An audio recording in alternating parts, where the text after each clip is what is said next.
Hello everyone, welcome to my YouTube channel. In this video, we are going to see the evaluation and its model. So let us see the definition of the evaluation. What is evaluation?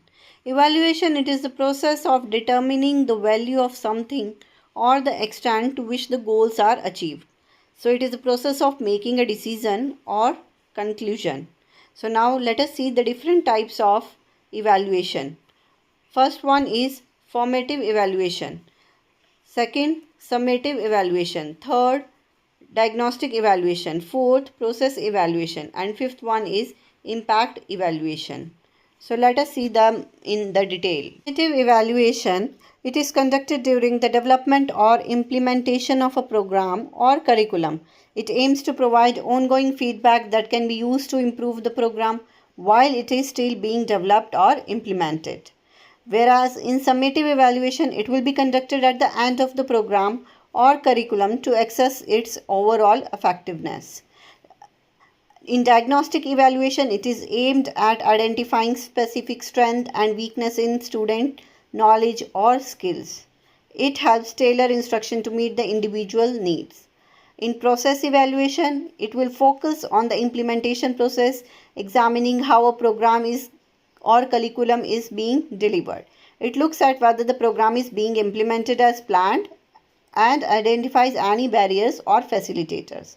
Last one is impact evaluation.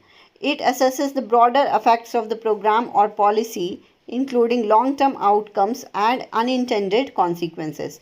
It looks at the overall impact on the participants and the community. So there are these 5 types of evaluations which we have discussed. Formative, which will be conducted during the program run.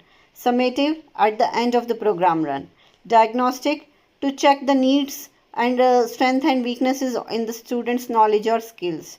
Process evaluation identifies any barriers or facilitators. Last one is impact evaluation.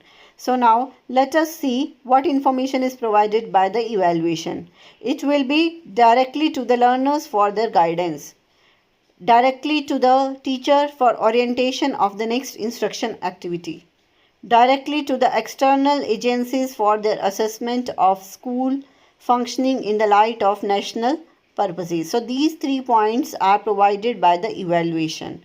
Now what is curriculum evaluation? Curriculum evaluation involves systematically assessing the effectiveness, efficiency, and relevance of the curriculum in achieving educational goals. It aims to provide insights into how well a curriculum meets the needs of students, educators, and the stakeholders. Let us see the perspectives on the curriculum evaluation. So traditional perspectives, experimental perspective, behavioral perspective, structure of discipline, and constructivist perspective.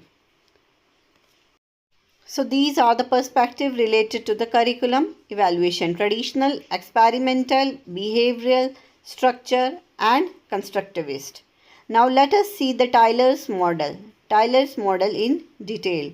Ralph Tyler's evaluation model, also known as the Tyler Rational, a foundational approach to the curriculum evaluation that emphasizes clear objectives and systematic assessment. This model is structured around 4 fundamental questions that guide the development and evaluation of the educational programs. So these are the 4 questions. What educational purposes should the school seek to attain? What educational experiences can be provided that are likely to attain these purposes? How can these educational experiences be effectively organized? How we can determine whether these purposes are being attained? So these are the key features of the Tyler's model. First one is objective centered. Second one, systematic process. Third one, focus on outcomes. And fourth one is flexibility. Let us see the steps in Tyler's evaluation model. Define objectives. Then select learning experiences. Organize learning experiences. Evaluate achievement of the objectives. And the last one is use evaluation results. So these are the steps in Tyler's evaluation model. What are the advantages of the Tyler's model? It has clear objectives, Systematic approach was used. It focuses on the outcomes. Flexibility was there. Continuous improvement is there. Practicality is there. Broad applicability. And last one is the focus on relevance. So with advantages, it has some limitations also. Overemphasis on the objectives, reductionism, limited scope, lack of consideration for context, assessment limitations, it has static nature, insufficient emphasis on the teacher input. So these are some of the limitations of the Taylor's model. I hope the Taylor's model is clear to you. Please like, share and subscribe the channel for further videos. Thank you all. Thanks for watching.